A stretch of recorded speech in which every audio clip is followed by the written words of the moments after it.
My name's Gary Lawton. Trail name is Shutterbug. This is Lucas. Hey, Lucas Potter, trail name Van Gogh.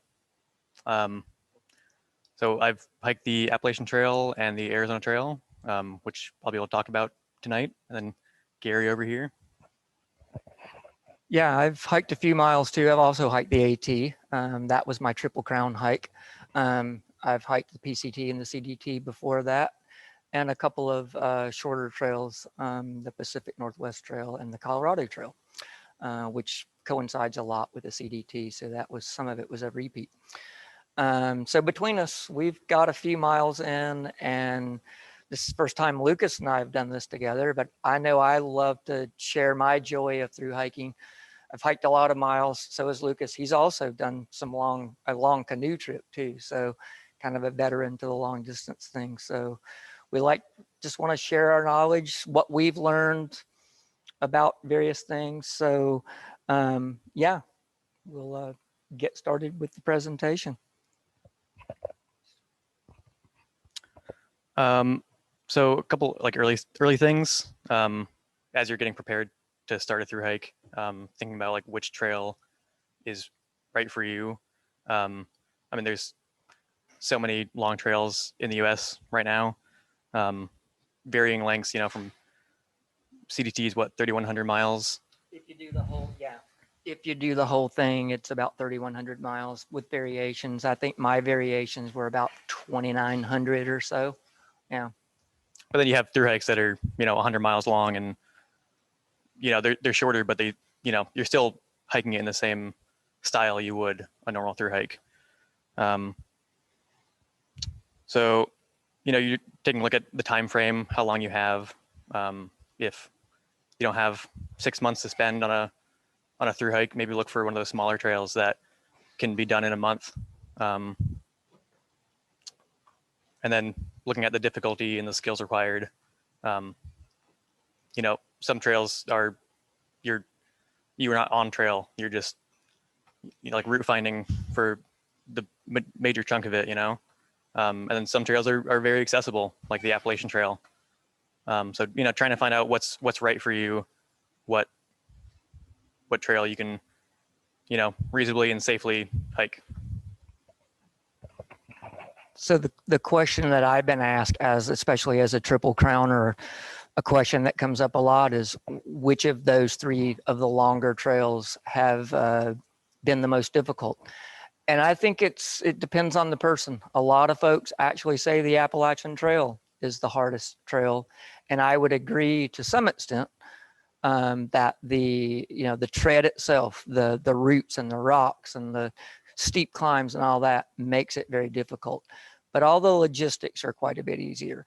From my experience, the most difficult trail of the big three was the CDT, because I felt like the CDT was a trail that just kind of threw everything at you. The analogy that I like to give, and this is not to scare anybody away from the CDT, but it's why I probably wouldn't suggest it as your first long hike. What I used to tell folks was, if you fall on your face in the mud on the CDT will pick your face up and kick you. It won't help you up. It'll just continue to kick you. It's just a brutal trail. But I will also say it was probably my most memorable trail from experience-wise. You might talk about like the ACT, because I don't know anything about the Arizona Trail.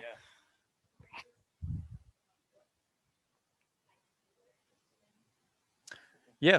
Yeah. So we'll talking to us. yeah. So we'll throw the question out to you guys. Like what hikes are you interested in?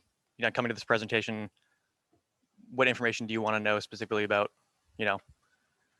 Which hikes? Yeah. And you can submit those questions just in the chat on Zoom. Yeah. So another big question that you might have in the beginning is, you picked a trail, you're not sure how to get to the trail. A lot of this information can be found on just like, I think the biggest resource would be any kind of conservancy or trail association. So for the Appalachian Trail is the ATC, the Appalachian Trail Conservancy. For the Arizona Trail, the AZTA, the Arizona Trail Association. They usually do a great job at, giving you resources, what you need to know, how to start your through hike, how to prepare. So start with those websites, check and see, they usually have like good resources on what shuttles to use, how to get to the trailheads, and how to get back home after you're done hiking. I will also plug a friend's book, Liz Thomas. Trail name is Snorkel. She has this book called Long Trails that we carry here at the shop. And it's just mastering the through hike. So she covers even in more detail what we're talking about tonight, but she also has a short blurb on each of the trails and why you would choose or not choose. So that's a book that we carry. I think which trail you choose and how you get there is going to depend a lot on, what skill levels you have. So as far as I'm kind of stepping back just a little bit. I just wanted to make sure to mention that, some of the trails will require snow travel. Some of the trails like the PCT and the CDT and a little bit on the PNT include desert travel. So if you're comfortable with those things, travel on snow, maybe you're a climber or you've got experience in the desert, then you're on your way to being more comfortable on those two longer trails. If not, then maybe the AT, which is a hard trail, but logistically is a little easier, might be a better first choice. And it's accessible. Yeah, as far as getting there. So back to where we were on transport. Yeah, just getting there. I was lucky. I'm from North Carolina, so my brother and my nephew actually took me down to the start. And then the AT was my triple crown, and I finished the trail with another couple of friends from Austria and Germany. We all triple crowned on the same day, and another triple crowner actually picked us up and gave us a ride back to Boston. So transportation was really easy. Some of the other ones, yeah, you're going to get information like Lucas was saying from the organizations, the PCTA, so the Pacific Crest Trail Association is another one, the Continental Divide Trail Coalition, the PNTA, the Pacific Northwest Trail Association, are all good resources. And on the Colorado Trail, which is a good, hard, but shorter trail of about 500 miles or less, the Colorado Trail Foundation is a good spot. And going back to what Gary was saying about getting a ride back from the AT, I think in my experience, what I've done is, figure out how to get to the trail. Once you're on trail, you're making a lot of connections. You're, picking other people's brains about how they're getting off trail. And so, yeah, same thing. Like most of my friends on the AT, they kind of got a ride with me because my family's from New England. So, we could all kind of caravan down together, and on the AZT as well. So yeah, big thing is like figuring out how to get to trail. Again, there's usually shuttle services. Trail Angels can help you out. And for those who don't know, a Trail Angel is a member of the community along the trail who, their passion pretty much in life is helping out other hikers and, just like kind of stoking the fire of people who like getting outdoors. I would say that Trail Angels kind of, when I go out on trail, kind of renew my faith in humanity. These are just amazing people that just help hikers because they enjoy helping hikers. And in some ways, they make it possible. Could we do any of these trails without Trail Angels? Probably, but it wouldn't be as fun and it would be a lot harder. So we were mentioning those organizations. Those are also another place to check on like what permits you need. So I would make an assumption before I've heard any feedback from Jess on what you guys might be saying. I would think that a lot of people are planning on the PCT.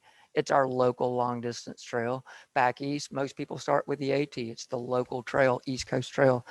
The PCT, of course, has permits for starting. You need a permit for the whole hike, and you need now a start date because it is very crowded out there.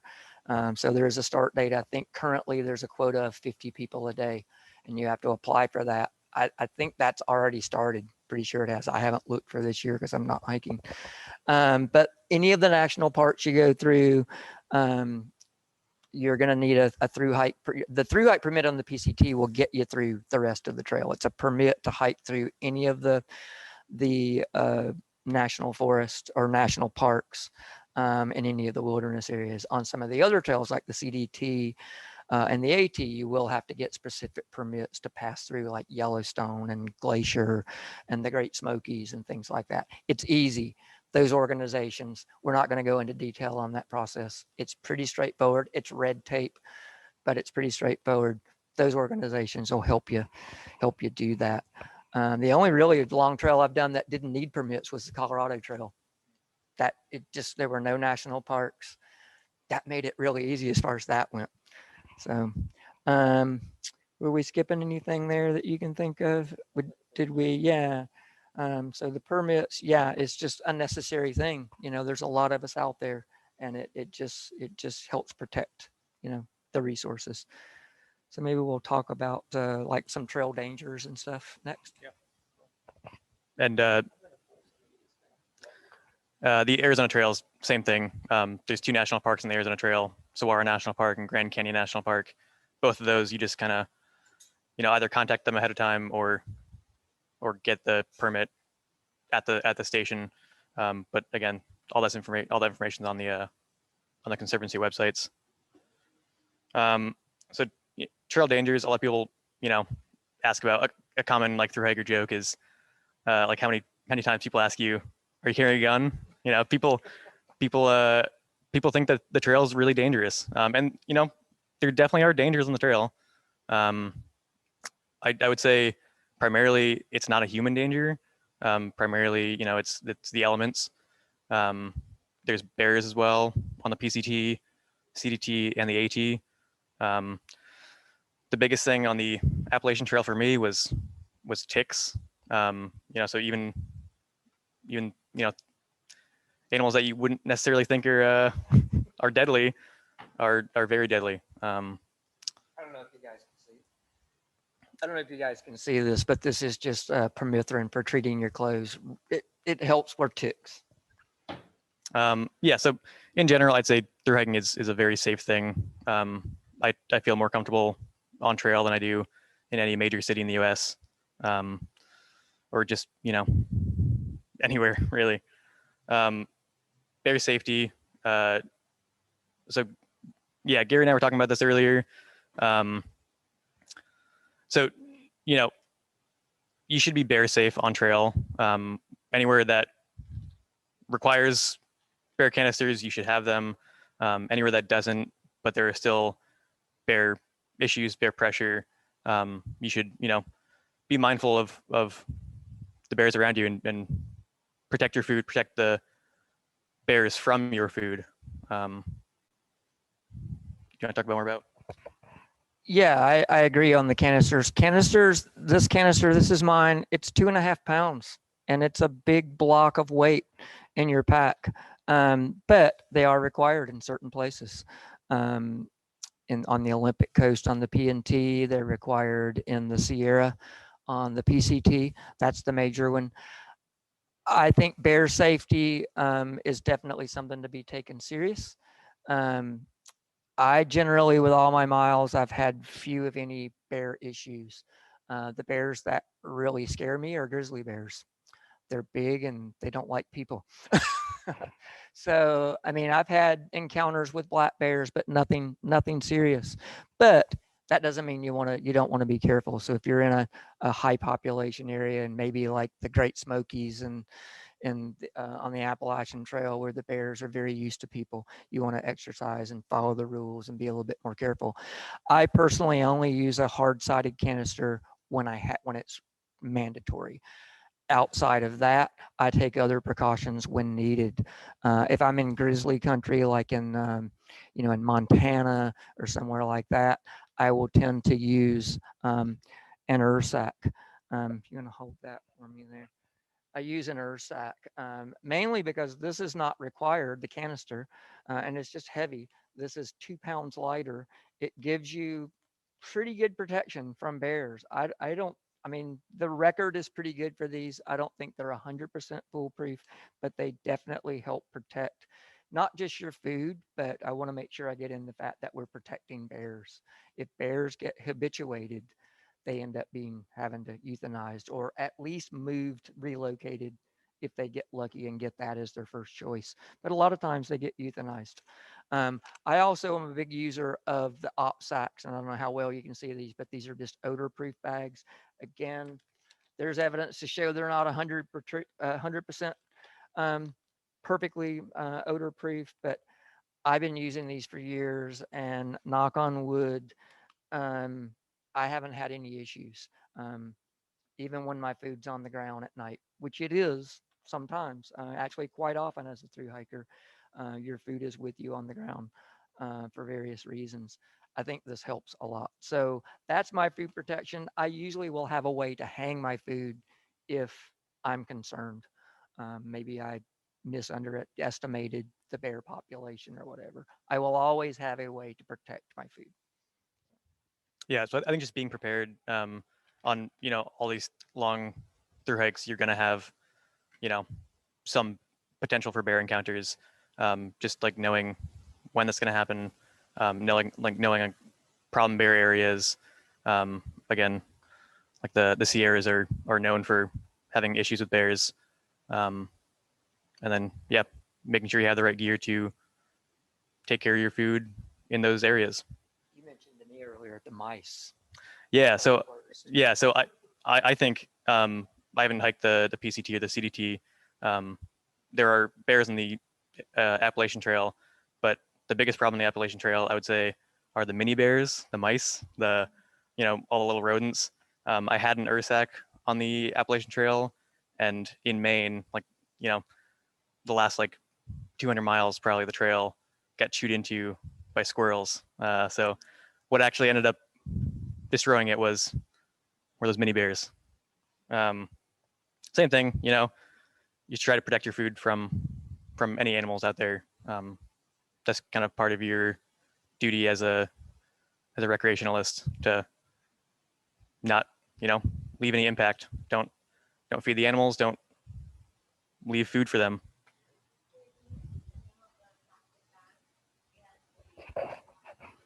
Jess has asked me to repeat these two bags. So this bag is called an Ursac. They do make a critter resistant one that I considered taking on the Appalachian Trail. I did not. I just used Ursacs, hung my food when I felt like I needed to. But this is a bear resistant material bag. And then this is called an OPSAC, OPSAK.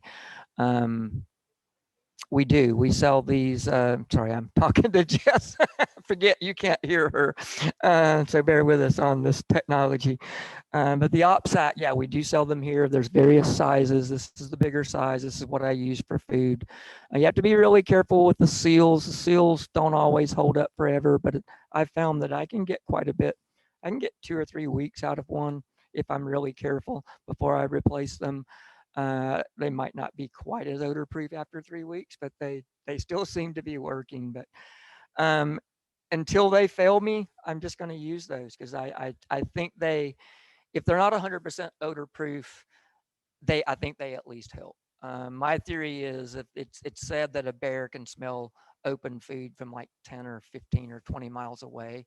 If using an OPSAC cuts it down to a couple of miles, that eliminated a lot of bears that might come try to take my food.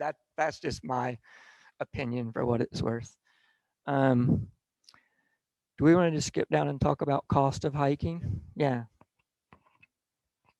So the cost of hiking, like how much you're actually spending on trail. Big things are obviously gear. If you don't have all the gear you need, that can be a big upfront cost. There are ways to reduce that. You can, buy used, buy cheap DIY stuff. But you're gonna have to have some gear to hike a trail. And then big things like on trail. Again, getting to trail. If you're paying for a shuttle, paying for flights, that could be a big cost.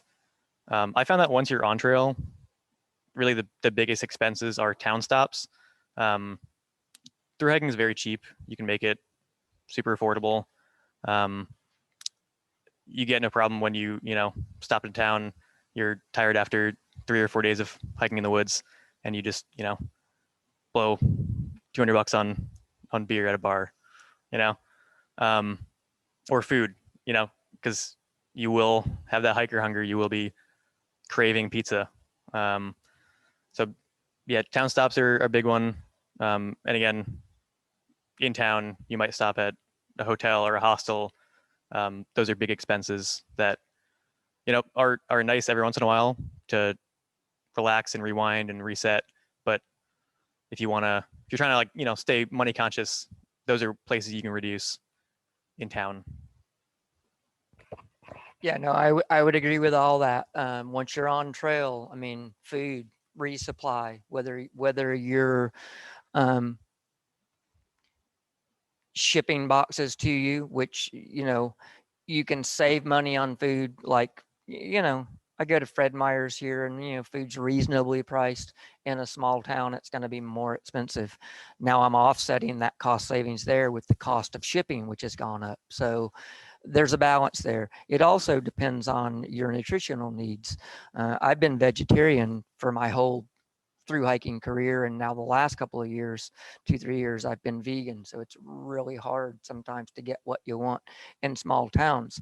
The flip side of that, though, is that it is nice to to shop and buy in these small towns, support these communities who are welcoming us in. So I tend to do a little bit of both. I definitely like to spend money in the town when I can, but you can save money. The less time you spend in town, the cheaper your trip's going to be. My general budget has been, while on trail, $1,000 a month, but that's my hiking, my any shuttles I may have to pay for, my food, my hotels, my restaurant food, my phone bill, the bill for my storage where all my gear is. That's my total expenses. So the actual hiking, that not all of that is the actual hike, but that's kind of just as a rough thing been my budget for my expenses. So you can make it as expensive or as cheap as you want. There's people that live out of hiker boxes, which are boxes in town that people leave things in, other hikers. And I have heard of people doing their whole trail off scavenging hiker boxes. That's really cheap, but I could not do it. But that is definitely a way to save money. Or you can stay in a motel every time you pass through town. That gets really expensive really fast. Sometimes you just need to do that. Sometimes taking a couple of nights and taking 15 showers and eating lots of food and sleeping in a real bed and watching Netflix is awesome. But generally, I'm ready to get back on trail myself. So. Yeah, I guess we can start with resources now. Just like good resources for you as you're planning, as you're hiking. Guidebooks is a big one. One of the first things I do when I actually am planning a through hike is I buy some kind of guidebook. I've been using Gut Hooks, which has turned their name.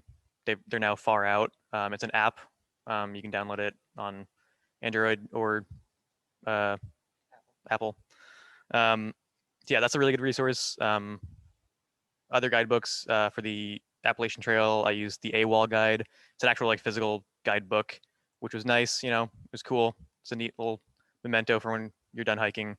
And I'd say, yeah, each guidebook has their own benefits and detriments, but Far Out is I would say by far the most common for most through hikes. And it's a Jess asked if it's a map. So there's a map feature. There's an elevation profile feature. I tend to use both. And then there's waypoints on the map or elevation profile where it'll tell you campsites, water sources, town stops like restaurants or resupply. It'll tell you distances between those. It's a really useful resource. I found especially for water on the Arizona Trail, that was my biggest concern going in, with going into a drought year, would I have enough water? Not having a ton of experience with desert travel. And so being able to, look on Gut Hook or far out now where my my water sources were. You can update them. So, it's kind of like hikers can update them as they pass and say, there's plenty of water here flowing well, or bone dry, um, again, trail conservancies are a great resource. One of the best resources, I'd say, where you should start your through hike on the conservancy's website. Facebook groups and forums, blogs are good. They're nice to read every once in a while. I think I don't really read blogs that very often. Yeah. Yeah. I mean, like, yeah, if you're, But they're a good resource. yeah, I've been planning on, like this upcoming spring, I'm planning lowest to highest hike. We're hiking starting from Badwater Basin in Death Valley up to Mount Whitney. So, pretty unique, a lot of off trail travel. So I've been reading a lot of blogs on that, just trying to see like what other people are, how long it's taking other people to hike, like how many miles people are making, where they're caching water, just like seeing tips from other hikers who have gone through it already. Yeah, definitely the Far Out or formerly Gut Hook app has been useful. I used it. It was brand new when I did the CDT in 2014. And it was just really useful for efficiency. And if I haven't said that word yet, and I don't think I have, efficiency for me, I'm not a fast hiker. So if I can be efficient and not waste time and energy, that helps me get the miles that I need to do.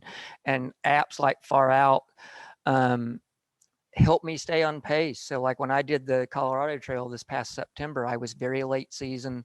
I was pushing the potential to get snowed out before I finished the hike. So I was really having to push my pace as much as I could for the shape and stuff I was in for the elevation. So that app was really useful in finding water, which could be a problem on that trail, but it was really useful for me to know how far I had hiked that day and how far I needed to go. And I'm not usually that much of a stickler at I've got to do this, I've got to do that. I've kind of learned to let the trail just tell you what you can do. You might think you're going to do 30 miles and you do 20 on the CDT. You might think you're going to do 20 and miraculously it's so easy and you do 30. So you take what the trail gives. But on that trail, the app really helped me kind of stay on pace because I knew I needed to finish by the end of September to have my best chance at not getting snowed out. But yeah, there's, like I said, I don't really use blogs either, but if you're new to this, reading some blogs and things can really help you get a sense of what you're getting into. Honestly, you're not going to know everything until you're out there, but some blogs and reading other people's experience might be a way for you to kind of, is this what I really want to do? Which you'll figure out when you get out there. But he mentioned water. I will just mention that there are some water resources for the PCT and the CDT. If you have your pen and pencil ready, and you'll find this on their websites too, but pctwater.com is in addition to Far Out, is a resource that you can get information about water in the desert. And then cdtwaterreport.org for the CDT. That one I was looking at today, and it doesn't look like it's getting a lot of use. So I'm kind of surmising that the app like Far Out is maybe supplanting that. I don't know that. So that's something to investigate and talk to the CDT coalition. I guess one last thing I'm going to mention real quick. I feel like a lot of people who start off on their first through hike, they get into this idea of they need to have like a very strict plan for, the entire, 4, 5, 6 months that they're out there. I'd caution against that. I really don't think you should have a very strict plan. I think a general outline is good. General, this is where I should be on this date, typically, especially for the PCT where, you want to enter the Sierras at the right time. Um, By the middle of June. It's going to depend on any given year what that is. Yeah. yeah, but just having a general plan, and like Gary said, depending on a given year, things change on trail. You really want to kind of go with the flow. But having a general outline and then sticking somewhat close to that, but also having flexibility. I'll just add, because as I was talking about the CT, it sounded very structured, and that particular hike was very structured because I had a short time frame and I was really pushing that. But I totally agree that as much as I'm a planner, I'm waiting for Jess to laugh because she knows I overplan things. But once I'm on trail, I relax and just go with the flow a lot more than people probably think I do, because I do tend to plan a lot. But yeah, I think just the CDT more than anything, which was my second trail, taught me to just take what the trail gives you, have a plan, but know that it's going to change almost daily, especially on the bigger, harder trails, and just go with that. It actually can be quite fun to just relax and go with that. And one last thing, I think planning like a few days in advance is good. I would say, knowing how much food you need for a resupply to get to the next resupply, that's all great. It's planning like months in advance. That's where I think Gary and I both agree that you should, maybe not plan so strictly that far in advance. So talk about gear next. Yeah. So gear, you'll have your big three: backpack, sleeping system, and shelter. This is my backpack that I used on the Appalachian Trail. It's kind of sad and dingy, and a warning against rodents. Rat holes. That's rat holes. Yeah. So this is the Osprey Exos. It's a great bag, great beginner bag. I liked it a lot. I'd say the big thing about getting a bag.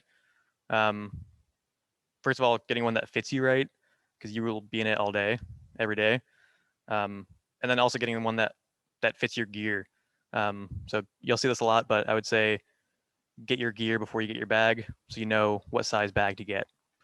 You might think you need a giant bag, but you might not have as much gear as you think you do. So yeah, I use this on the Appalachian Trail. I use Gary's bag as well. I have the same one. I use this on the Arizona Trail. So Gary, I don't know, you want to talk about your bag?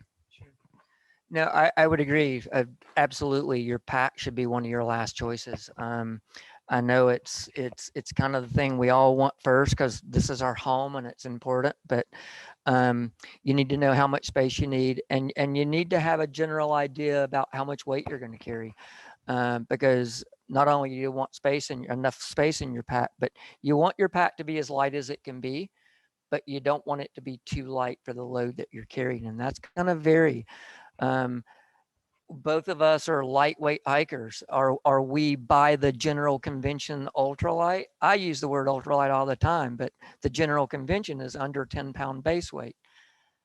I can go under 10-pound base weight, but usually on a through hike, I'm somewhere between 11 and 12 or 13 pounds.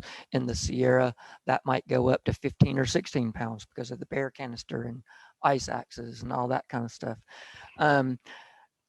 So for me, I've used a variety of packs, but a lot of my hikes I have used Hyperlight, and I'm not pushing Hyperlight. I don't think they're for everybody, but why I choose this pack for most of my big hikes is it carries the weight that I want to carry.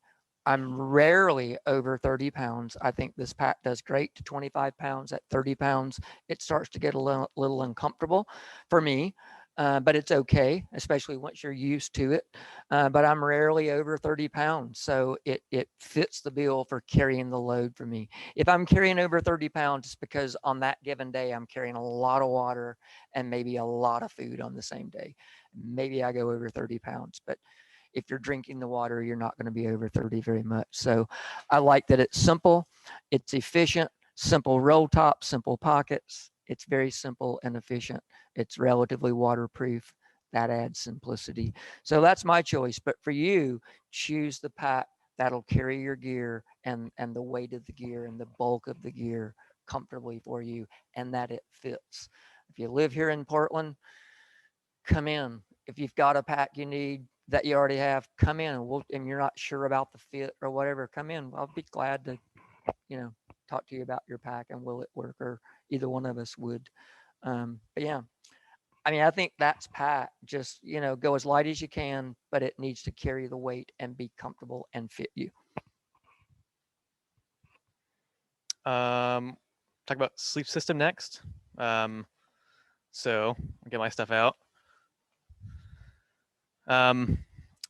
This kind of for me depends on what kind of trail you're hiking. I'm not really cold. So from the ground up, you're gonna need a sleeping pad. Sleeping pad, I like inflatable pads. I use a Thermarest. This is a Pro Light Plus. It's not the lightest, but it's pretty warm, super comfortable. I use this on the Appalachian Trail. I would have used this on the Arizona Trail as well, but again, depending on trail conditions, the Arizona Trail has a lot of spiky cactus and stuff. You're probably gonna want something a little more durable. So I use this Thermarest Z Light. It's still somewhat warm. It's not the warmest, but it's made of foam, so it's indestructible. Kind of, yeah, seeing trail conditions, what you're gonna need, and how cold it's gonna be. If it's a really cold trail in the mountains, you might need a warmer sleeping pad. Yeah, I agree. I use an air pad for most of the trails. I will say that I use a Z-Rest, a foam pad in the desert sections on the PCT. And I think I actually ended up using it through the Sierra because I just didn't have my air pad sent to me. And then on the CDT, I started with one of these in the desert because of the thorns and pricklies and all that. You don't have to worry about flats. And then for some reason, I proceeded to use one of these pads all the way to Canada.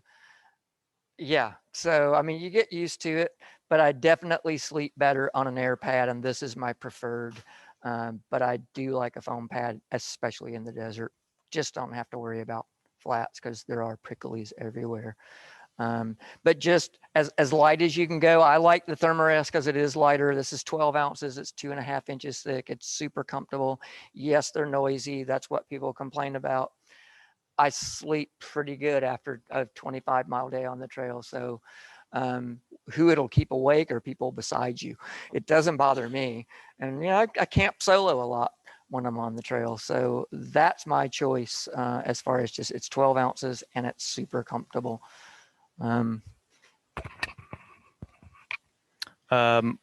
last thing for me about sleeping pads is warmth is a big thing. Again, this Z-Light is, I think its R value is like 2, around 2.0, 2.2. This R value for this Pro Light Plus is like 4.4, maybe somewhere around there. A lot of people, forget that it's not all about your sleeping bag, your sleeping quilt. A lot of your warmth, I would say, a good chunk of your warmth comes from your sleeping pad. So making sure you have a warm enough pad will keep you warm at night. So last fall, before I did the Colorado Trail, I spent 8 days in the Wind River Range, and I used the same quilt, 20-degree quilt, with like an R value 2 Uber Light from Thermarest. And I was cold a few nights, and then I got on the CT and I upped to actually an X therm, which is like, I think almost 6 on the R value. And I had colder nights at a higher altitude, and I was warmer. So with any bag, whether it's a mummy bag or a quilt like I use, and I think he uses, you don't have a bottom to these, so a warm pad really makes a difference. And so that really illustrated it to me. So, and then, so we both choose quilts at this point. I've used mummy bags for most of my hikes. Actually, the CT was the first hike that I've actually used a quilt. And I'm sold on this one. The Thermarest Vesper 20 is kind of my go-to right now. It's about 20 ounces. It's light. It's warm enough. I had some 20-degree nights in Colorado, and it kept me warm. The main thing is you want to keep it dry. All my any vegans out there, I'm vegan. This is Goose Down. Is it vegan? No. Sorry. um, it's just one of those exceptions, and you know, I'll make fun of myself at being a vegan. I mean, sometimes we can be pretty strict and stuff, and do I feel bad about using Goose Down as a vegan? Absolutely. But this bag will last for years and years and years. So whereas the synthetic bags do use petroleum-based products, which isn't great for the environment. So anyway, that's my spiel on that. Um, yes. Yeah. So she asked, explain what a quilt is. So if you're familiar with your a regular sleeping bag, you've got a zipper and they usually have a hood. And if you have a lightweight one, they're probably goose down and they're more of a mummy shape. They're kind of shaped to your body to be light and efficient. A quilt, and the thing with especially a down bag is that bottom part that you're laying on goes flat. It doesn't really offer a lot of insulation because the goose down or synthetic, it insulates from loft. So what you're laying on is not insulating very much. So quilts have come along, and I don't know how well you can see this, but this is the bottom of the bag is open. There are some straps to hold it around my pad. It's open. It's basically saying that's not insulating anyway, so let's get rid of it. This bag is, I have a 30-degree Feathered Friends, love it. Weighs 25 ounces. This weighs 20 ounces and it's 10 degrees warmer. I got rid of the hood. I got rid of the bottom. I use a warm pad. If it's really cold, I'll sleep in my puffy to have the hood, or just a warm hat. Some kind of warm head covering is kind of imperative if you're pushing the limits of a quilt.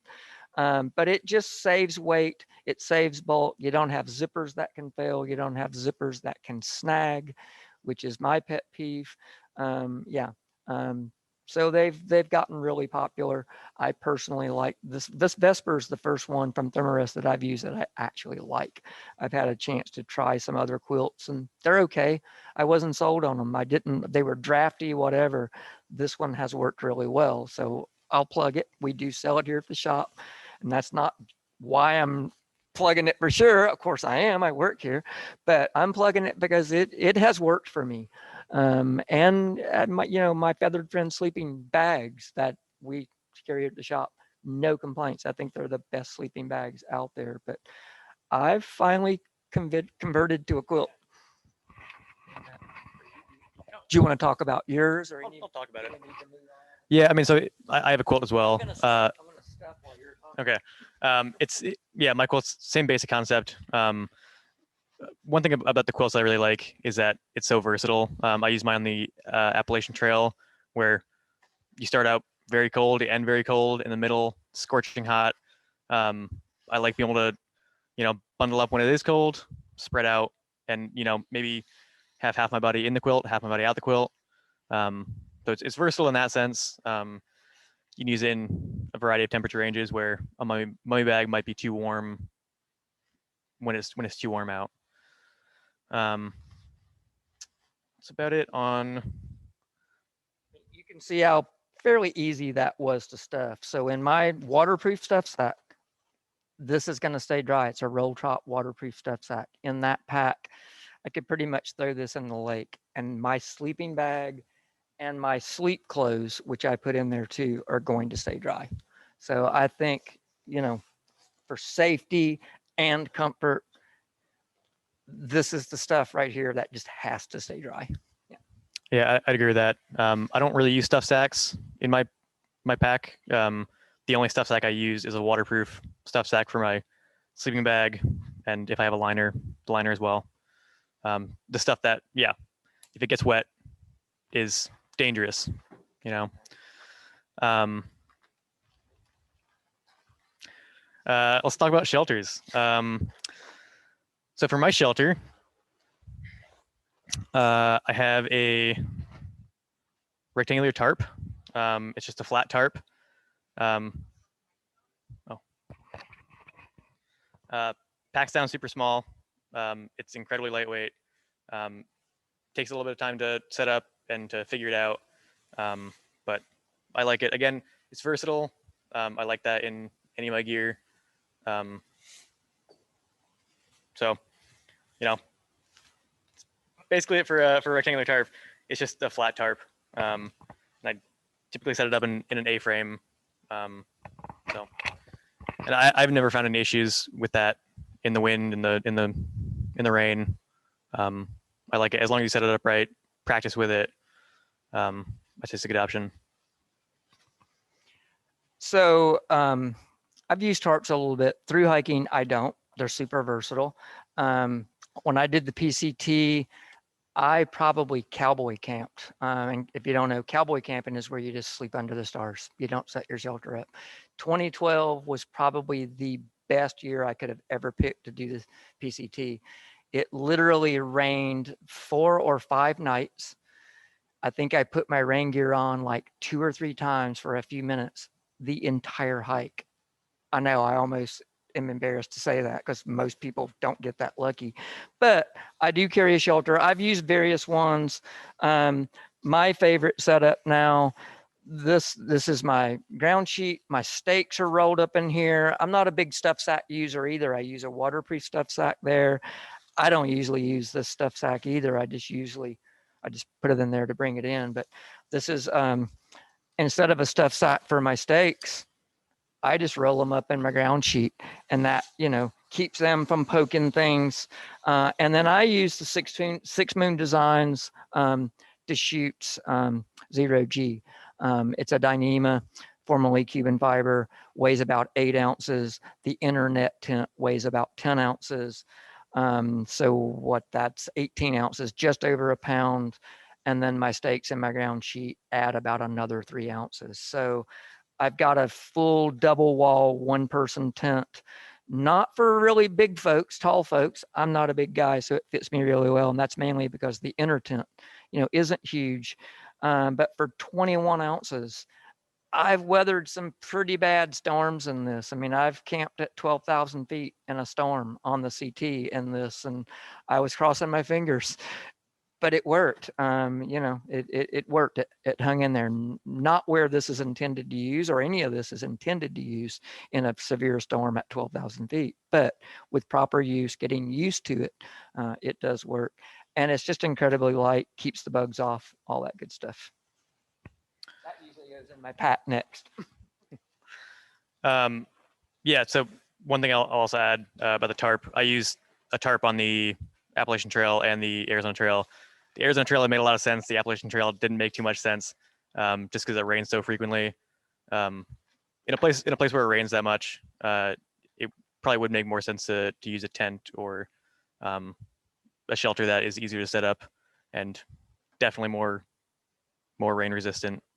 In addition to my tarp, I also had a small bivy, and this was great for bugs. Again, I use this on the Appalachian Trail and the Arizona Trail. There's bugs on both. I think Arizona Trail bugs are, pretty scary as well. I don't want to get stung by a scorpion in the middle of the night. So, having some kind of bug netting along with my tarp was a big confidence boost at night. And that's a similar setup. I actually used a bivy like that on the PCT on my first hike with another Six Moons shelter called the Gatewood Cape. Worked great. But then I just found that at 21 ounces, I had a shelter that I could set up in and all that. And so that works for me. So you got to figure out what works for you. The name of my shelter is by Six Moon Designs, which is a local company here out of Beaverton. We sell them here at the shop also. Six Moon Designs, and the model is the Deschutes 0G. I'm not sure if they're still making the Dyneema, but they still make the Deschutes, and they still make the Gatewood Cape, which use that same inner tent and stuff. But yeah, there's a lot of good shelters out there. I think I've done all my hikes with Six Moons. They've worked for me. They've been light and done the job and done more than the job. I've taken in weather and altitude and stuff that they're probably not designed to go, and they worked. So I They do use trekking poles, yes. They use trekking poles, which I use. If you don't use trekking poles, a lot of these lightweight shelters require trekking poles. If you don't use trekking poles, there are optional poles for Gossamer Gear or Six Moons or pretty much any of the lightweight shelters. The ultralight shelters tend to use trekking poles. Yeah. Want to talk about food systems? Sure. Yeah. So food is important, obviously. So on the Appalachian Trail, I used a cat food can alcohol stove. It uses liquid alcohol. It's super lightweight. I'll show you if I can find it. Oh, I think it might be in here. Yeah, it's super lightweight. I would say it's not ideal for Western through hikes, just because. Let's see, just because it is an open flame. So in places that have fire restrictions, or even places that don't have fire restrictions, but you shouldn't be setting a fire. These are not ideal. They're a great lightweight option for wetter climates or places where a fire will not be as big of an issue. On the Arizona Trail, I used a stoveless system. I had a peanut butter jar. Filled my. It's a big peanut butter jar. Yeah, I ate a lot of food. So I filled that with water, put food in there. Found the right ratio depending on the meal I was cooking or not cooking, and then it just cold soaks after between an hour and 15 minutes depending on what meal you're making, and then just ate it cold. This was mainly due to the fact that I didn't want to use this on the Arizona Trail. There were fire restrictions, and I just didn't feel comfortable having an open flame. You could go with a normal isobutane stove, but I found that I really enjoyed my stoveless setup. So I usually take a stove. I'm starting to toy with going stoveless. I'm an old time backpacker, so I like hot food. And that's just, it's nice for me at the end of the day to have hot food, and especially hot coffee in the morning. I love coffee, but I don't like cold coffee. That's like my biggest stumbling block to going stoveless is I don't like cold coffee, but I want my coffee. So I've used a jet boil a lot on a lot of my longer hikes just because they're heavier, but they're super efficient with fuel. When I was using a jet boil, I knew exactly to the gram almost how much fuel I needed, for the trail or certain sections. Here lately, I've been hiking a lot with a lighter setup. This is the little Ole Camp Ion. There is a knockoff version of it called the BRS, I think it's called. I don't think it's as good a quality. Mine didn't hold up very well. This Ion has worked really well. Super light. It weighs like a little over 1.5 ounces. And it uses canisters. So it's a nice, simple setup. It's not great in the wind. I usually, hello, just burped at me. But it's a nice lightweight setup. I use it on the CT and it actually worked really well. It was efficient enough. The issue is finding fuel. It can be hard to find on the trail. I have shipped fuel to me, and I know what you're thinking. You can't do that. And you can't just do it just willy-nilly. I mean, there's certain ways you have to ship it. You have to box it. You have to send it ground only. It's kind of a lot of work, which is why I'm thinking about stoveless more. It's kind of a lot of work, and you're hoping your fuel got there. And I end up carrying extra fuel because I don't want to run out, that kind of thing. But it satisfies that need for me, or that want for me to have a hot meal. And it just all nests in a nice, this is like a 3¼ ounce titanium pot. I took off the lid, which is way too heavy, made a aluminum foil, which cut like almost an ounce. And I know that sounds crazy, but every ounce you take out of your pack is an ounce, and 16 of those is a pound, right? So it all adds up, but it all fits in. And then if you're wondering, this is just what's called Reflectex. It's that bubble wrap with aluminum foil. It makes a nice cozy. So if I have hot food in there, it keeps it warm so I don't have to use fuel to simmer. So it's a fuel saving thing as much as anything. And this weighs like less than half an ounce. So it saves me enough fuel to be worth it. And it all packs away. But yeah, you figure out how efficient your stove is. That's a big thing, especially if you're new to this and you haven't done long distances. You need to know how efficient your stove is. How much fuel do you use per day? And how efficient can you get so that you don't run out of fuel? I always have some meals in my bag that I know if I run out of fuel and I'm not to town yet, they'll be okay cold. I don't save something that takes 20 minutes setting in hot water, which I don't have a lot of those. I don't leave those till the last night, because if they take 15 or 20 minutes in hot water, they're going to take hours in cold water. So I'll usually, my last dinner might be couscous or something, which cold water, it's no time, things like that. So just things to consider. Yeah, stoves are very complex.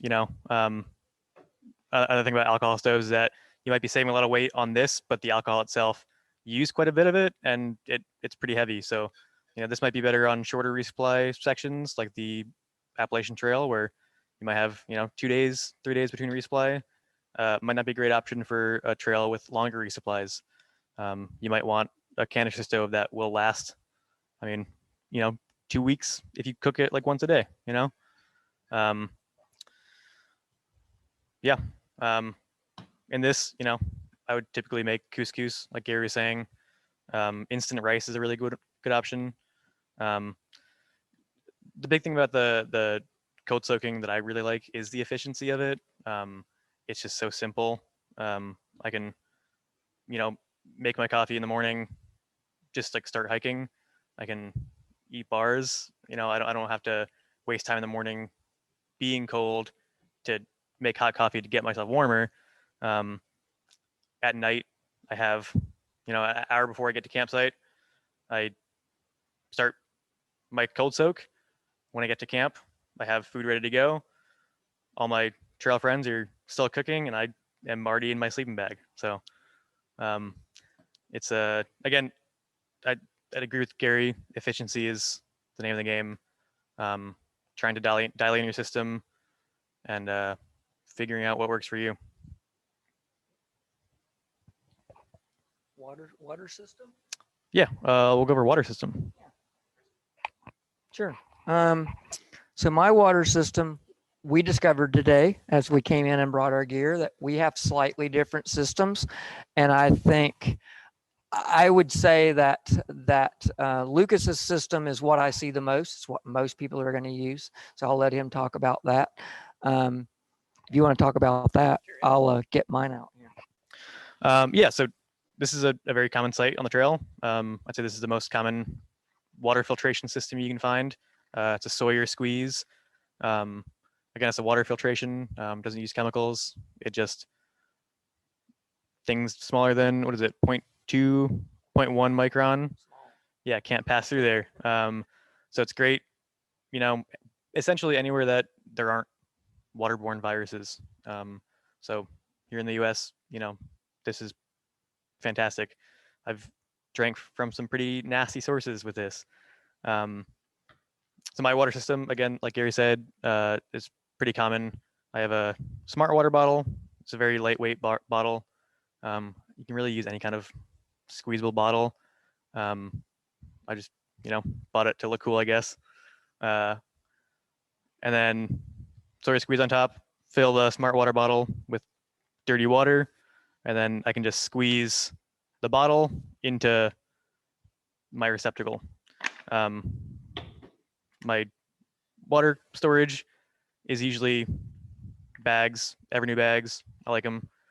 Again, they're just lightweight, simple. We do so. I got these here. Yeah, yeah, yeah. And then, I usually have a few of these on trail. And then that's essentially my water system. Yeah, just hold it. So this is one of the things I go a little heavy on. I've done that system, but on a through hike, this is the system that think I think I've used everything but the PCT. On the PCT, I did the whole trail using Aquamira, which is a chlorine dioxide chemical treatment. Did the whole trail, didn't get sick. It worked. There's pros and cons to that. But since then, I pretty much have been using an online system with these Platypus hoser bags. In the desert, you got to carry more water. Most trips, I'll just have 2 of these. This bag is like 1.5 ounces. This bag with the hoses is about maybe 4 or 5 ounces. But then I take the same filter that Lucas is using, and I literally splice the hose that I'm drinking out of, and I cut it in half, and I plug the filter right in. So when it's on the side of my pack, I'm just drinking right through my filter. So for me, I'll come back to that word efficiency. For me, when I get to a break and I'm at a water source, I take this is my dirty bag. I'll fill it with water or how much ever water I want. I'll screw this on. I'll burp the air out, tighten that on down. I'm ready to go and drink. I don't have to sit there and pump or squeeze or anything else. I can hang this up. I have a way with a little coupler to connect this to another bag and hang it from a tree and do a gravity feed. So for me, not being a super fast hiker, I need to be efficient. And so for a few more ounces, this is efficient to me because when I get to my break, I grab water.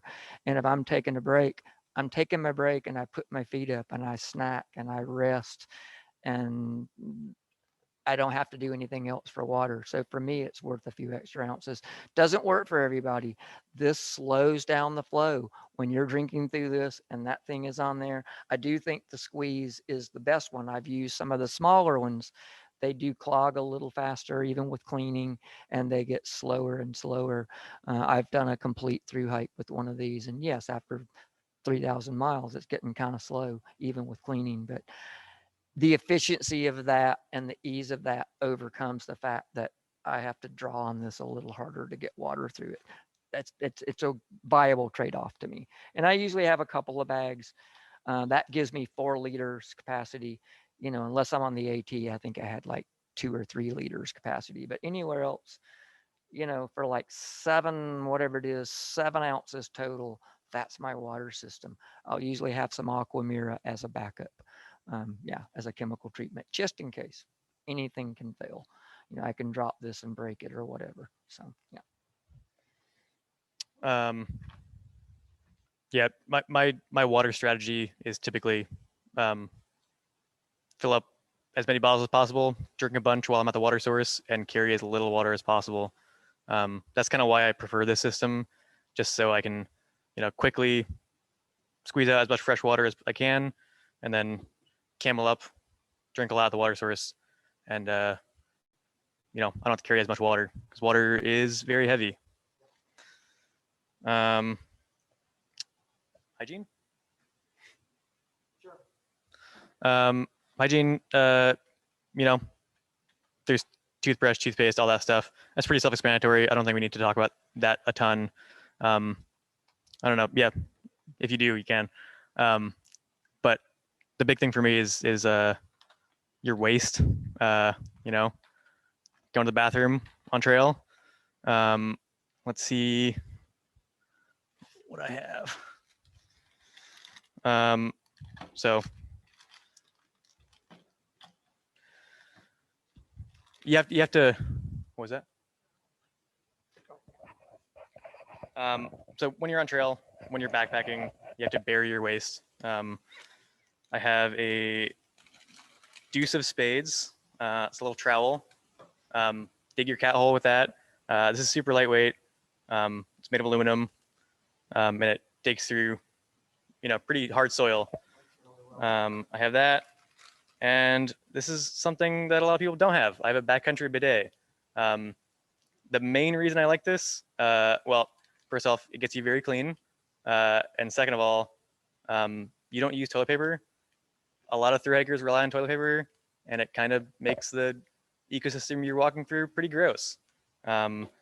With this, I don't have to pack out toilet paper. I don't have to throw away toilet paper. I can just squeeze. And then, of course, hand sanding. Very important. Very important. I mean, that, yeah, keeping your hands clean. One thing you'll get used to on trail is, and it's not a rude thing, but hikers we usually fist bump. We don't shake hands. You know, our hands are dirty, not just from doing what we just talked about. They might be, but they're just dirty. We're out in the woods for days and days on end. So spreading germs, you know, you'll be careful of that. Yeah, I use, the little trowel like he had to. I do carry a little bit of toilet paper. I use very little. Depending on where I'm at, I'll pack it out if I have to, and I'll use a little odor-proof bag, not the one that my toothpaste is in, but another one of these with another, you know, double bag it and pack it out if I need to. There's a lot of us out there, so I have not tried the bidet yet, and that's something that I don't know, I'm dragging my feet on, but everybody swears by it. And I think, in all seriousness, I mean, this is kind of a funny topic to talk about, but it's serious. There's 4,000 people on the PCT starting permits every year. It's a lot of people. And so as the numbers go up, each and every one of us has to do our part to take care of this amazing place that we're getting to hike through. So yes, that's just that duty that we have to do, and we do it. And we do what's that? The dude? Did I say duty? Yeah. The duty or whatever is what I meant. I don't know what I said, but anyway, I'm getting heckled here from the audience. There's an audience of one heckling me, which is very funny. This is an knapsack. I mentioned knapsacks for food. This is the smallest one. I use this for my toiletries. So it's got my smellies in there, my sunscreen and my toothpaste and things like that.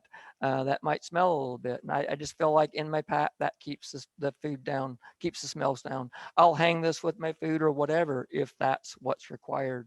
But the other thing you might have saw me pull out while I was talking, I take it one step further on some hikes. Do you want to hold? And this, you know, this is kind of like toilet paper and that. You've got to be very responsible. You've got to gather your water and get away from the stream. I'm using a little bit of dot broners and maybe a liter or two of water, getting well away from the stream. And I will just use a very weak solution, and I will take my bandana and just do a sponge bath.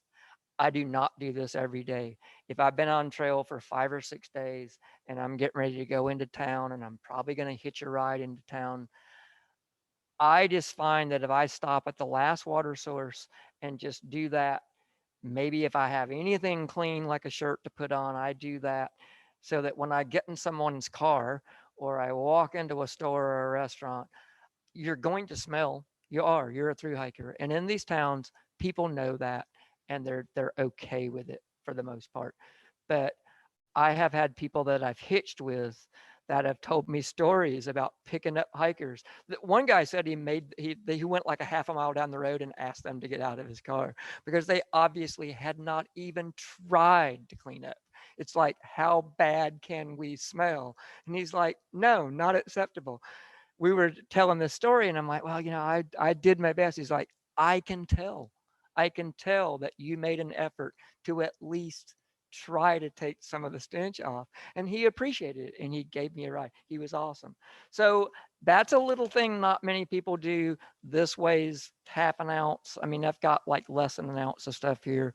Maybe every few days or right before town, I take a little sponge bath. It's just something that I do, not on every trail, but on some trails. I'll add to that.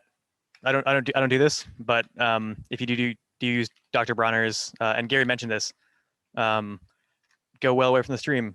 Dr. Bronner's or even any biodegradable Castile soap, biodegradable soap, they don't biodegrade in water.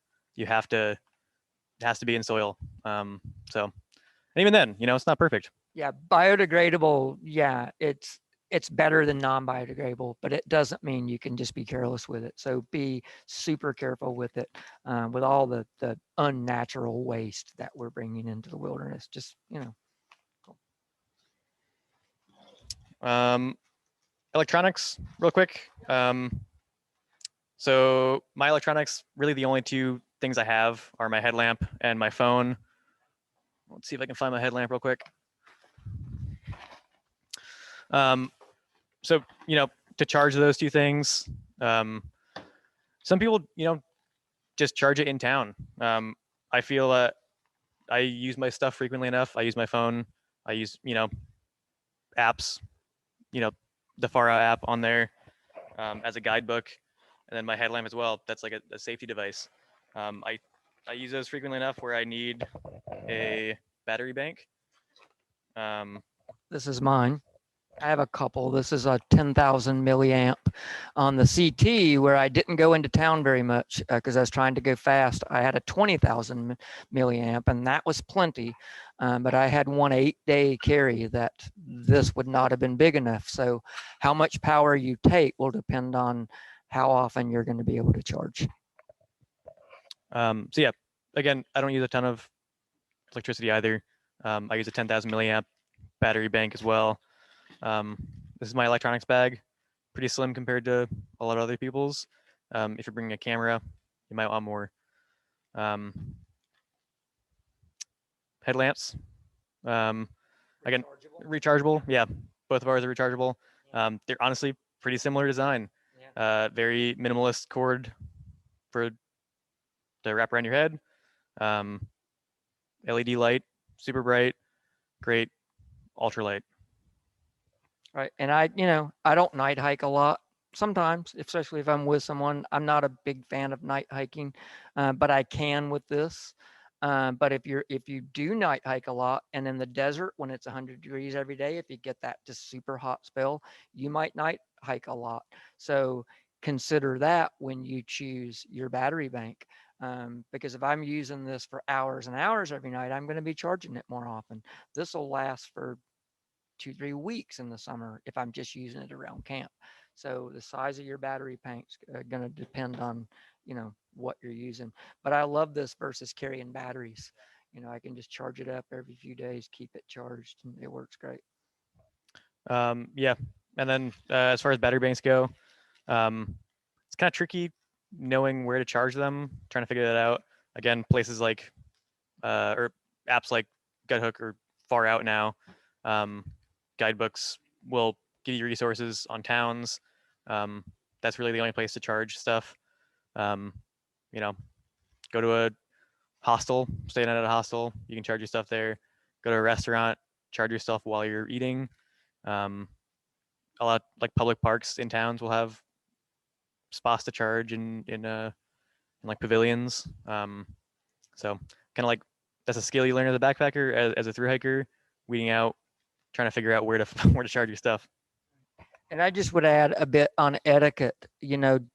If there's a plug available in a store or anywhere for that matter, if it's on like a private business or something like that, just don't take for granted that outlet is for you to use.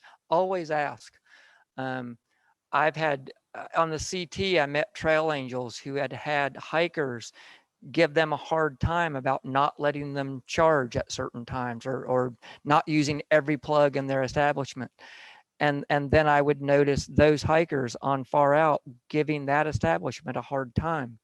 And I would go in there and be polite and ask, and they were like totally fine. So etiquette would be just ask. They don't have to do anything to help you. And it doesn't seem like a lot to use electricity, but it is. It's their business. And sometimes they're in small little towns and everything costs money. So just be respectful. There's plenty of places to charge. There are more of us out there. So we don't want to just take for granted that every available plug is for our use. But yeah, it's usually not that hard, and you'll find places. I found plugs on telephone poles on the edge of town. It's like, why is there a plug there? Will I use it? Yep. Let's talk about clothing. Sure. Okay. Clothing, again, really depends on what trail you're hiking, what time of year you're hiking. So one thing I'd say is that, you know, it does really depend on what time of year you're hiking. So for the Appalachian Trail, I started off with really warm stuff. When it was, yeah, really like warm stuff for cold weather. When it got warmer in the summertime, I sent a lot of stuff home, had my family ship me some, you know, some options that were a little bit cooler for warm weather. And then same thing happened in the fall. And this shirt has been used on a through hike. It's pretty stained as I'm looking at it. I thought it was cleaner than that, but it's clean. It's just, it's a trail hiking shirt. So that neck is pretty dirty. Yeah, I keep my clothing pretty simple. As I was getting lighter and lighter, the two biggest things for me that were the hardest to get lighter was water. I tended to carry more water than I needed, especially in the desert. I've gotten much better at that. And then clothing. So what I've come down to is my basic hiking clothing. You kind of got a glimpse of my sleep clothes. Not every hiker, true ultralighters probably don't have clothes to sleep in. I do. It's a comfort thing. It feels better to get out of smelly, hiking clothes I've been in for the last 12 or 13 hours. Get in some just base layers that I can sleep in. It helps keep my bag a little bit cleaner, and then I can wash those. But it's just comfort, and it's a safety thing. If I have gotten wet, I know that with my sleeping bag, I've got dry stuff to put on. But I tend out west to hike in long pants. Um, I have become more of a shorts wearer, but I like long pants in the west because of the sun and the bugs on the PCT and the CDT. The bugs and the sun are unrelenting. Sometimes I'll use zip offs. I'm an old guy. Old guys sometimes use zip off pants. The youngsters don't seem to like zip off pants very much, and that's okay. And I do like shorts, but I tend to wear long sleeves. I don't have to use as much sunscreen, which I find having long clothing and less sunscreen not as hot as shorts and putting a lot of sunscreen on. Or what I see a lot of hikers do, just not using sunscreen. Personal choice. But I tend to just cover up. I wear a wide brim hat a lot, especially in the Western trails. Or my latest favorite is one of the sun hoodies with just a ball cap. But I will use this nylon gear, which is more bug proof, a wide brim hat. But when I put a bug net over it, it keeps it away from my face. This is always my go-to during bug season. I am starting to go more to like the lightweight sun hoodies and a ball cap. Otherwise, if the bugs aren't bad. Oh, no. Yeah, honestly, I have a pretty similar setup. I don't think I have my clothing system quite as dialed as Gary's. But yeah. But yeah, sun clothing is really important. I just don't like, and like carrying a big bottle of sunscreen is much heavier than carrying a long sleeve shirt, you know? So yeah, I have a similar sun shirt. I just wear this hat, shorts, and then I have wool base layers for when it gets colder. And yeah. So I have my hiking clothes. I have some light and my base layers for sleeping in will depend on the hike. It can be very lightweight stuff just to be comfortable, or it can be warmer stuff if I'm pushing the limits on my sleeping bag. Other than that, I will have a puffy. I've gone more to a synthetic versus down. They're slightly heavier, but I can wash this and keep it lofted and clean. And then I have my rain gear. I have like a 7-ounce rain jacket, and I have, instead of rain pants, I have a friend made this for me. It weighs 2 ounces. It's a skirt. It's a rain skirt. Looks really funny coming down the trail, but it works amazing. You get more airflow underneath.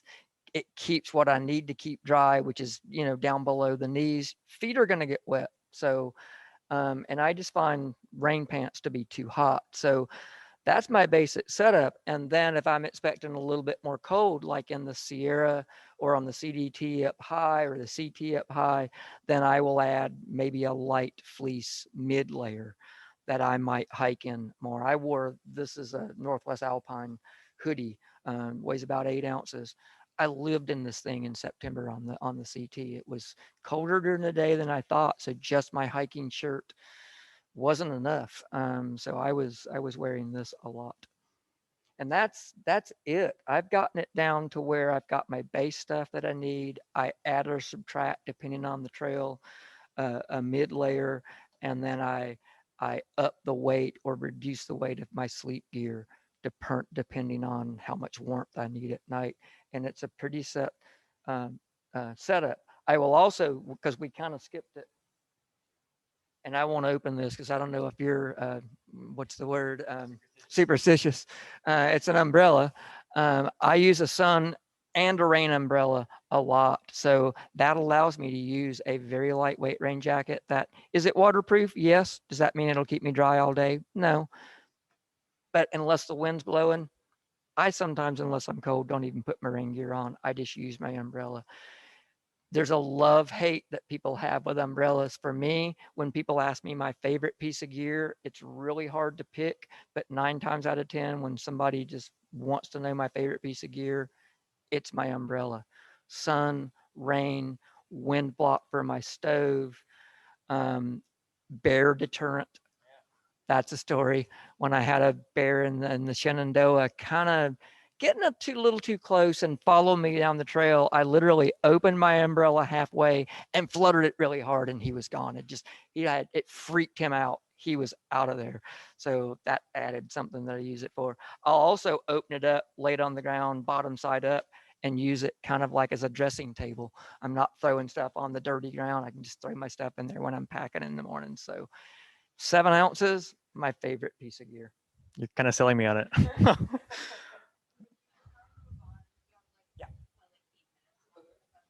Okay. One very last thing about the gear. Try it out.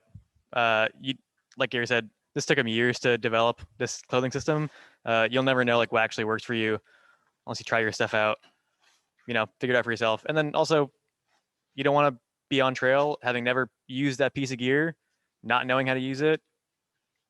My first day on the Appalachian Trail was a pretty big storm, and if I didn't know how to set up my tarp beforehand, I would have gotten soaked. So try your gear out. I'll just add real quick, if you live in the Northwest, good for you for a lot of reasons, but if you're preparing for a through hike and you're training like in the spring, you're hiking in the rain a lot. It's a great way to test your gear. I mean, my rain system is dialed from my shelter to my rain gear to my umbrella. It's dialed because I live in the Northwest. So I'm out on the trail, and unless it's dangerous for some reason, if it's raining in the morning, guess what? I'm hiking, but it's not that big a deal because I've gotten used to it by testing my gear. So we'll run this super quick. But pace, one thing I'll say about your pace on trail, a lot of people will start out really fast. If you've been training, that might be a good idea. If you haven't been training a lot or, are not used to through hiking, I'd really recommend taking it slow. One big thing that people don't understand about a through hike is that you can't just burn yourself out in a couple days and go home and rest. Like, you are out there for months. So, walk like it. Take your time, build those muscles up. Don't get injured in the beginning so that you can actually finish by the end. I just say, listen to your body. Your body will tell you what it needs. If it needs to rest, it needs to rest. If you can push. Yeah. Yep. And then also stretch on trail. That's another big thing about pace, I think. Again, just if your body's not in great working order, you're not going to finish the through hike. So stretching is the best way to do that.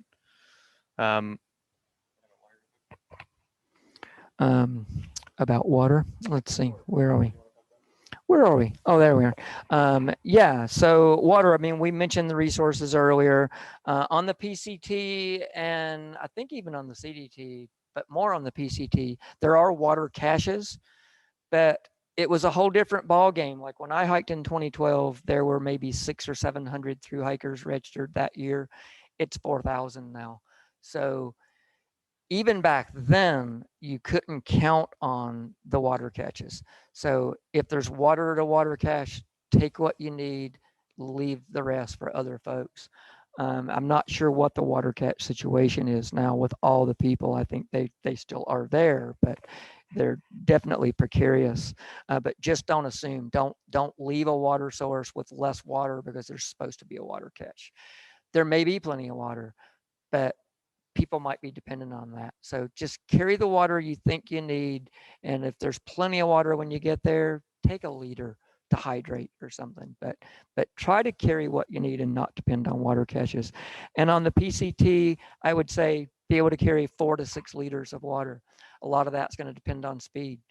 True ultralighters doing 30, 35 miles a day can carry 2 or 3 liters of water because they're going to get to those water caches a lot faster.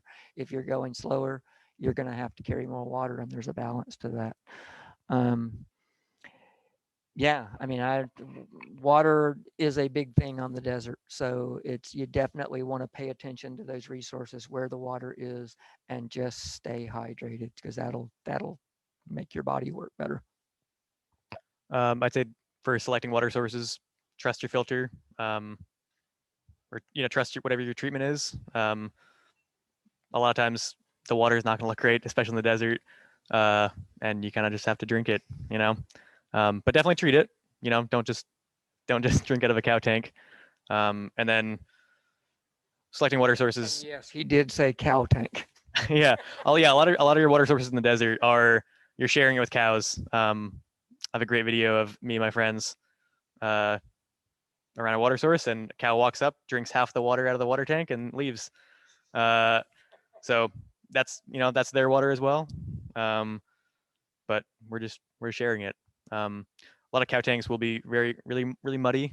I'd say try to figure that out before you get there, and maybe look on far out, see what sources are bad or muddy, and try to avoid those if you can, because that'll just clog your filter.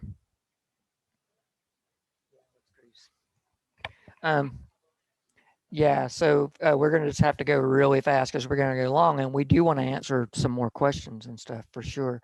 So campsite selection, just leave no trace. Try to camp on durable surfaces. Try to use sites. There's plenty of sites that have been used before. Try to use sites that have been used, and just minimize your use. If you do have to stealth camp, which I will stealth camp and camp in a spot where nobody else is camped. If I'm in a section of trail or whatever that I can get off the trail and sleep in a spot, usually cowboy camp, that no one is probably ever going to sleep again, I will do that. But as more and more of us are out there camping, you got to choose your sites for less impact. But you also want to check if you're close to water, there's going to be more bugs. So maybe camel up, get water, and move on, and don't camp near a water source. Be careful about wind. In the Wind River Range, it's called the Wind River Range on the CDT. It can be very windy, so choosing your campsite can save your shelter. But basically, just try to find places that have been used if you can. If you do absolutely have to create a new place, just have as little impact as you can. Trail Angels, Trail Magic, Trail Towns, the human resources on trail. Biggest thing I'd say is that it's a blessing and a gift. Don't abuse it. When people want to take care of you and give you, food and rides to town, and sometimes even shelter, take care of them and respect the communities you're hiking through. That's about it. Pretty simple. Just real quick, on our list, we've got mental challenge. So let's don't make any bones about it. Through hiking is ridiculously hard. It's also ridiculously fun. It can be. There will be good days and bad days. We were talking earlier about, how many times we've wanted to quit. I don't remember who taught me this, but when you're really feeling down and you're really feeling like quitting, you can't quit at that moment. Push on through. Things are going to get better. And then when things get better, you still feel like quitting. There's no shame in that. That's the time to say, you know what? This is not what I expected it to be. I'm going home. I miss family. I miss my spouse, whatever. But for me, I mean, the reason I triple crowned and did everything else is every time I had those doubts and I wanted to quit. And I was telling Lucas earlier, I was a week from finishing the Triple Crown and I came the closest to quitting of all my hikes.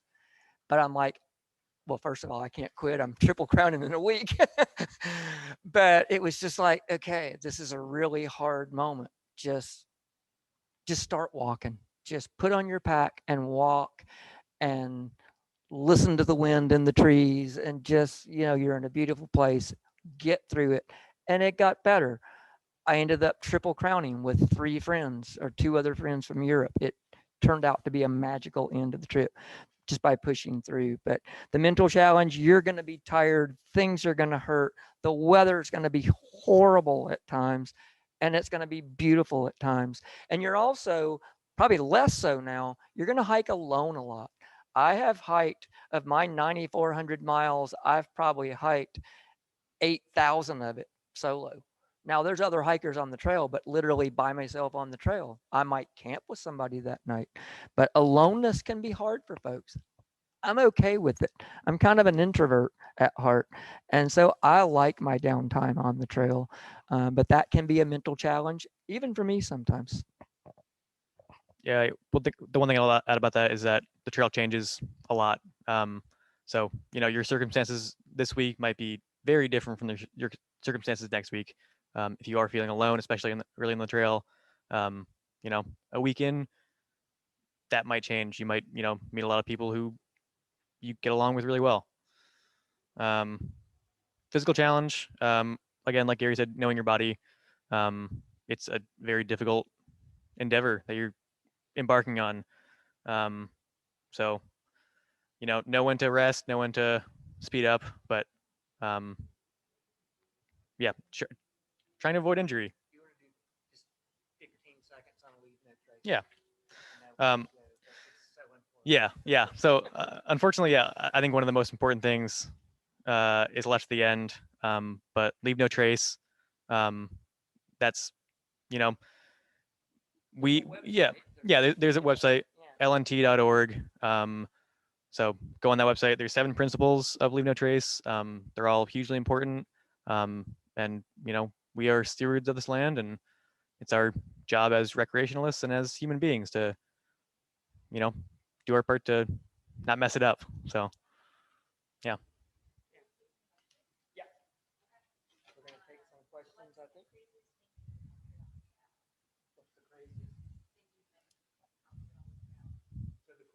So the question is, what's the craziest thing I've encountered on the trail?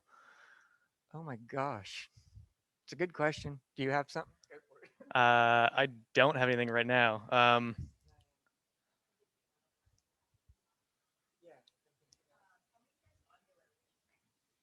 many pairs of underwear that we'd bring? That's a good question. Just 2. One clean, one dirty. That's what I do. 2 pairs of underwear. Yeah. Yeah. When I'm not wearing one, the other one's hopefully clean. Okay. I'm the nasty guy. I take one. I rinse them out when I can. I take one. If they're wet, they're on my pack, and I'm not wearing any for a couple hours. That's fine. I'm just putting it out there. But I carry one. I used to carry 2. Used to do the same thing. Absolutely, that's great. That's probably, honestly, seriously better hygiene. But I carry one. They're usually synthetic. They dry really fast, and I try to rinse them out almost every day if I get a chance. I'll grab that bag that I showed you earlier, get some water, hike down the trail, put them in there, wring them out. Sometimes if it's a hot day, I put them back on. It at least just gets the grime and stuff out until you can do laundry. So I carry one.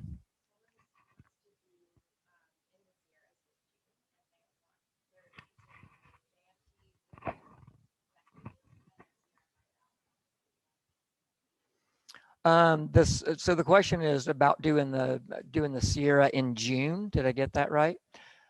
Just really watch the snow levels and stuff. June is really early. Now, through hikers, if you're through hiking through, you're going into the Sierra usually in the middle of June. On a big year, there can be a lot of snow, so your snow skills have to be up.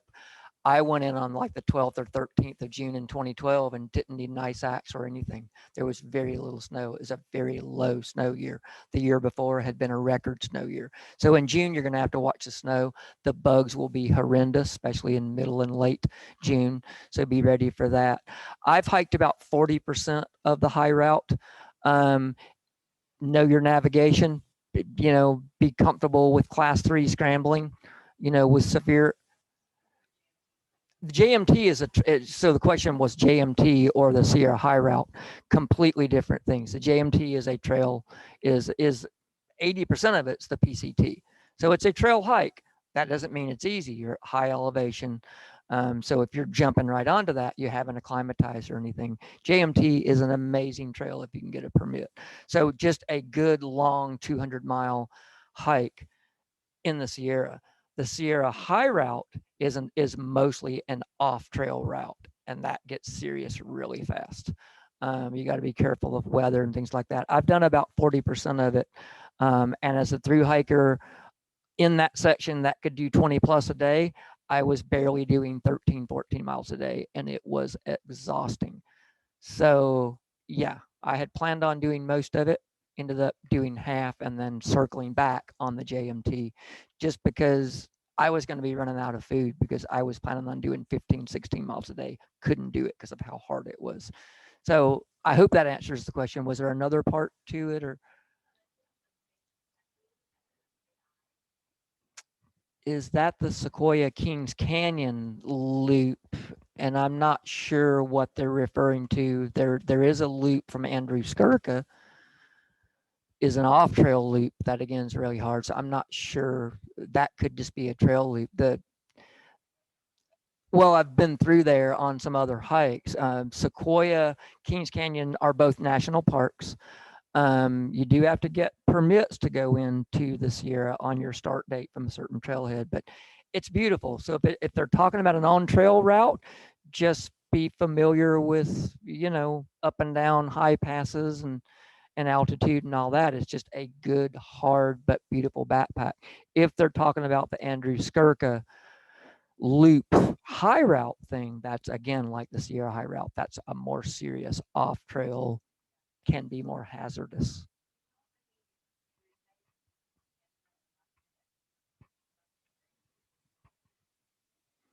So the question is, do I know of any through hikes in Canada that or that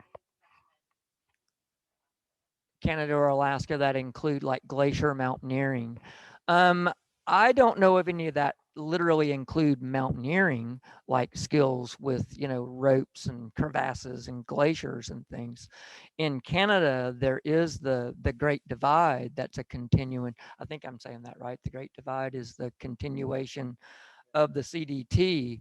That when the CDT hits the Canadian border, there is a version, and I believe it is the divide, that goes all the way up to Mount Robson, I think.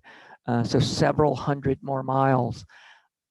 I would love to do that hike. It's as serious or more serious than the rougher sections of the CDT. And the forest fires have been an issue in recent years. By the time that opens up from snow, they've had a lot of forest fire issues. So that's why it kind of got off my list. But that's the only, like, what I would call long distance hike that I know of. You can make up any, if you want to do serious mountaineering through hike type thing, there's all kinds of things you could put together in Alaska. That's just going to take kind of out of the scope of what we're talking about and experience level. Yeah, are there any other questions? Yeah, you can keep feeding questions for any of the trail specific gear, anything we've talked about or not talked about. If you have more questions, yeah, we've actually left a little more time than I thought we would. It's a big topic, so if you have anything to add while we wait and see if there's more questions. Yeah.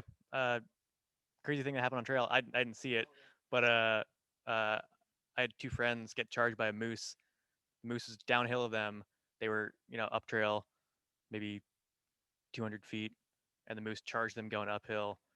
Spooked him. I mean, but you know, that's something. Moose are dangerous. I'd say that's a bigger risk than bears are. They're just dumb big animals, and they don't back down. So I'll relate a story of my German hiking friend whose trail name is Rattleby, and he related how he got his trail name. So we get trail names usually because of something we do or say a lot, or I'm Shutterbug because I always have a camera around my neck and I'm always taking photos. My friend Rattleby, so I'll relate his crazy story, how he got his name. I think it was the first day on the trail. It certainly was very early on the PCT, his first through hike. He'd come over from Germany. He was hiking down the trail. He had stopped. He was taking a break, and he got just stormed by a hive of bees. We're just all around him. He started running down the trail, being chased by this thing of bees, running down the trail. And then there was a rattlesnake across the trail. He's running from the bees, had to jump the rattlesnake at full speed to not get bitten. That's how he got his name, Rattleby. So that one's not one that makes sense until you hear that story. So that wasn't me. I'm still trying to think of something crazy, but that's one of the best trail name crazy stories I've ever heard.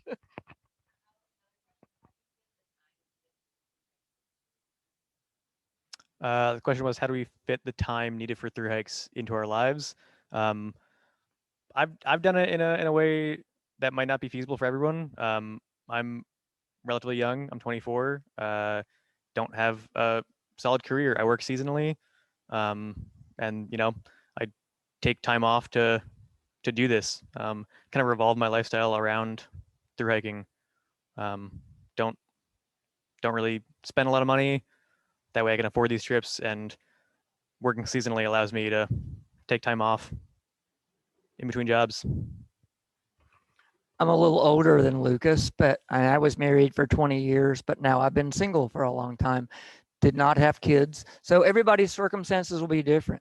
It's going to be a lot different for someone who's married, especially with kids, especially if they're still at home. It's going to be tough. That's why you see a lot of folks wait until my age when they can get out and do it. But for me, I'm single with no kids.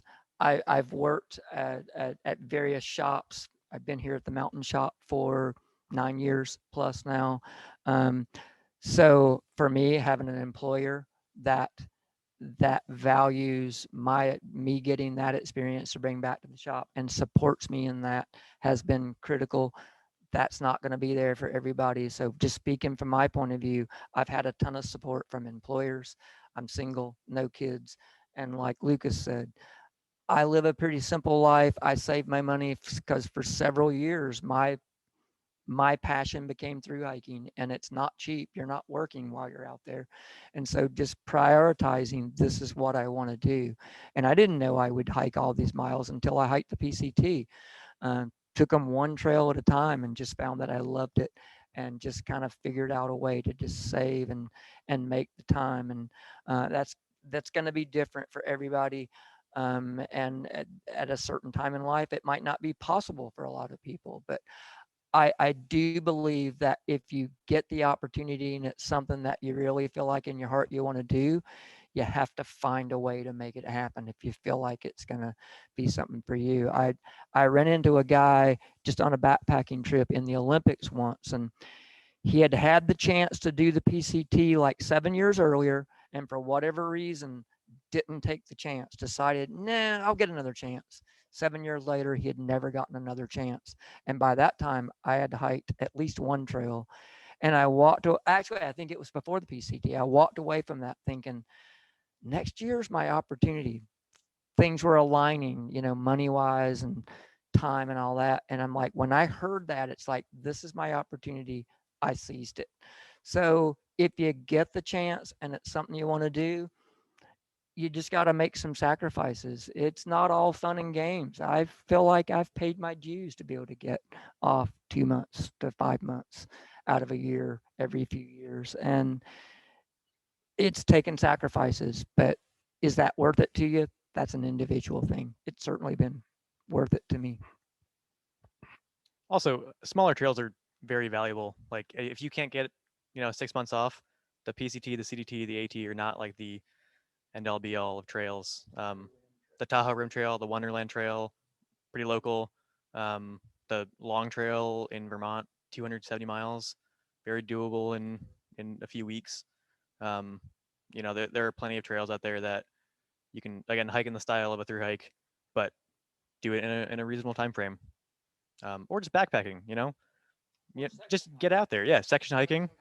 Section hiking is really, it's when you do a section of a longer trail, so you can do a 1 week, 2 week section of the PCT, and you can do that over the course of a couple of years. Get decent chunks out of it. So Yeah, section hiking is awesome. I mean, if that's the time you have, if you can, I mean, I've met people who have taken years to hike the PCT 1 week at a time, and that's been their goal, and that's awesome. I think section hiking can be harder because every time you go out, you got to get your legs, so it can be harder. But yeah, the great thing about section hiking is you get to hike that section during the peak season. Hopefully, as a through hiker, you hike that section that comes up next when you're there. It might not be the best time. June's not the best time to be in the Sierra, but as a PCT through hiker going northbound, that's when you're going to be hitting the Sierra. If you're just section hiking it, do it in August or September when the bugs are gone and the storms are dying down and things like that. So. any more questions? Okay.